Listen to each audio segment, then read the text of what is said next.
Bismillahirrahmanirrahim. Assalamualaikum warahmatullahi wabarakatuh. Saya Dr. Haji Usep Dayat MSI, dosen pengampu mata kuliah pengawasan pemerintahan, program studi ilmu pemerintahan, Fakultas Ilmu Sosial Ilmu Politik Universitas Singapura Bangsa Karawang.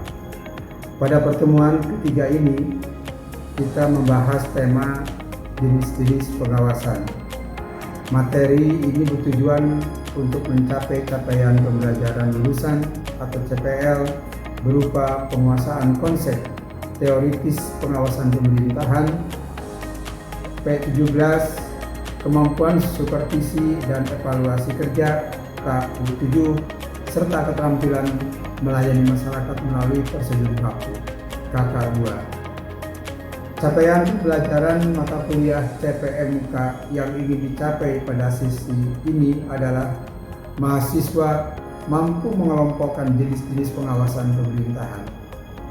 Metode pembelajaran yang digunakan yaitu contextual learning, diskusi kelompok kecil, dan simulasi. Sedangkan metode evaluasi dilakukan melalui tes tertulis, observasi diskusi, dan penilaian mandiri berbasis rubrik 6C. Berikut adalah cuplikan pembelajaran yang telah dilaksanakan. Selamat menyaksikan. Baik, untuk pertanyaan selanjutnya Rizky Rahmadini, dipersilakan.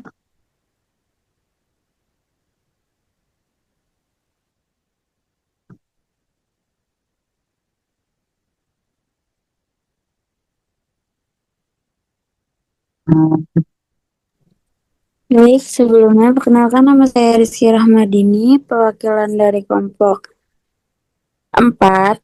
Izin bertanya, pertanyaannya, apa dampak dari kurangnya independensi lembaga pengawasan terhadap efektivitas pengawasan pemerintahan?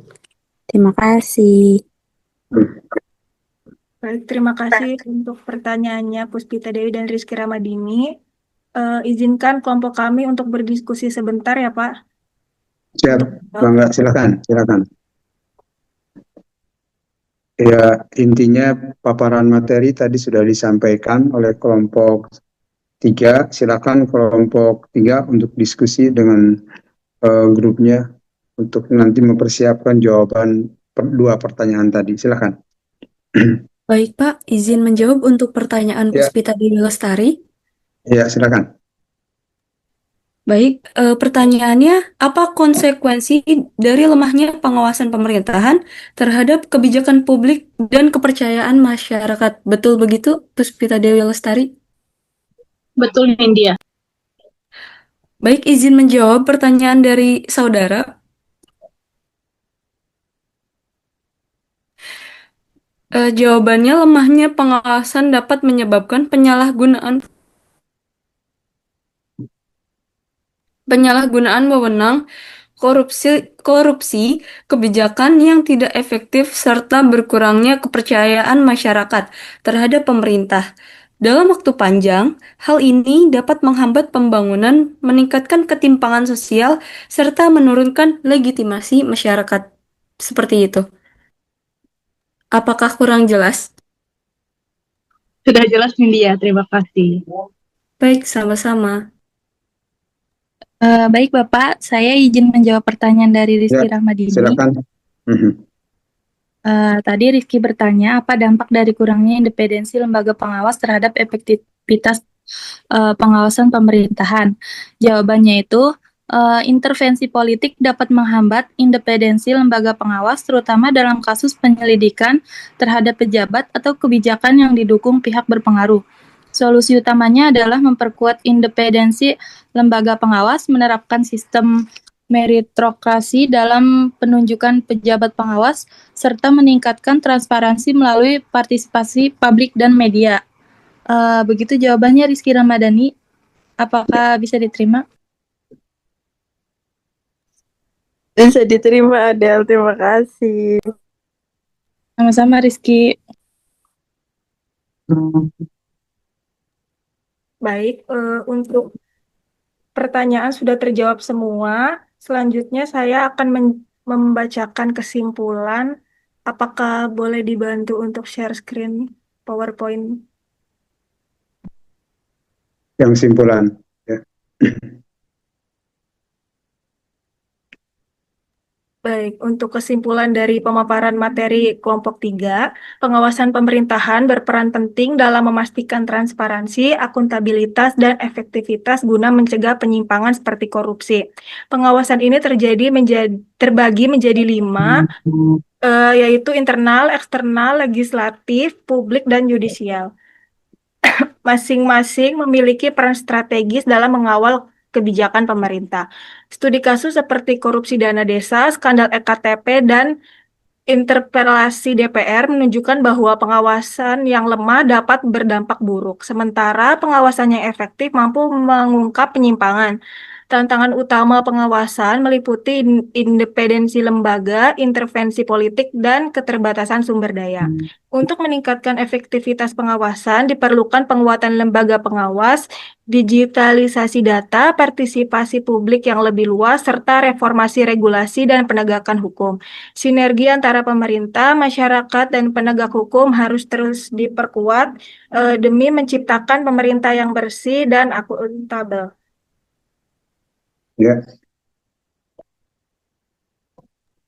Segera cukup ya, kelompok 3. Iya, Bapak.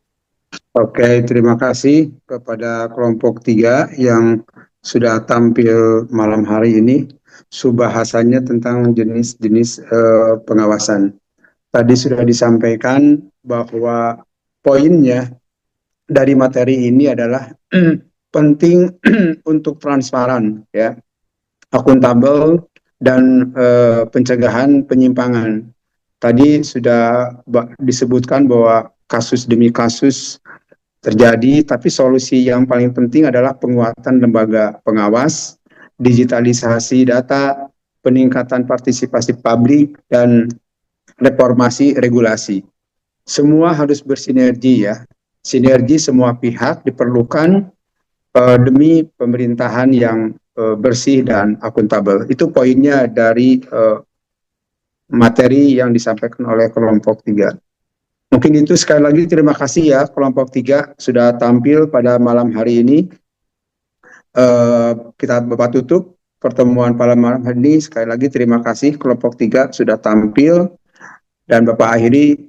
Assalamualaikum warahmatullahi wabarakatuh. Ya, terima kasih ya. Terima kasih Bapak. Ya, Baik, sama-sama. baik Pak, izin menjawab untuk pertanyaan Puspita Dewi Lestari. Ya, silakan. Baik, pertanyaannya, apa konsekuensi dari lemahnya pengawasan pemerintahan terhadap kebijakan publik dan kepercayaan masyarakat? Betul begitu, Puspita Dewi Lestari? Betul, Nindya. Baik, izin menjawab pertanyaan dari saudara.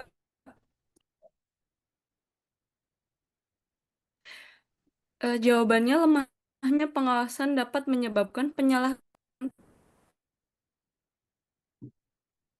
penyalahgunaan wewenang, korupsi, kebijakan yang tidak efektif, serta berkurangnya kepercayaan masyarakat terhadap pemerintah. Dalam waktu panjang, hal ini dapat menghambat pembangunan, meningkatkan ketimpangan sosial, serta menurunkan legitimasi masyarakat. Seperti itu. Apakah kurang jelas? Sudah jelas, Nindya. Terima kasih. Baik, sama-sama. Baik Bapak, saya izin menjawab pertanyaan dari Rizky Rahmadini. Silakan. Tadi Rizky bertanya apa dampak dari kurangnya independensi lembaga pengawas terhadap efektivitas pengawasan pemerintahan. Jawabannya itu intervensi politik dapat menghambat independensi lembaga pengawas, terutama dalam kasus penyelidikan terhadap pejabat atau kebijakan yang didukung pihak berpengaruh. Solusi utamanya adalah memperkuat independensi lembaga pengawas, menerapkan sistem meritokrasi dalam penunjukan pejabat pengawas, serta meningkatkan transparansi melalui partisipasi publik dan media. Begitu jawabannya, Rizky Ramadhani. Apakah bisa diterima? Bisa diterima, Adel. Terima kasih. Sama-sama Rizky.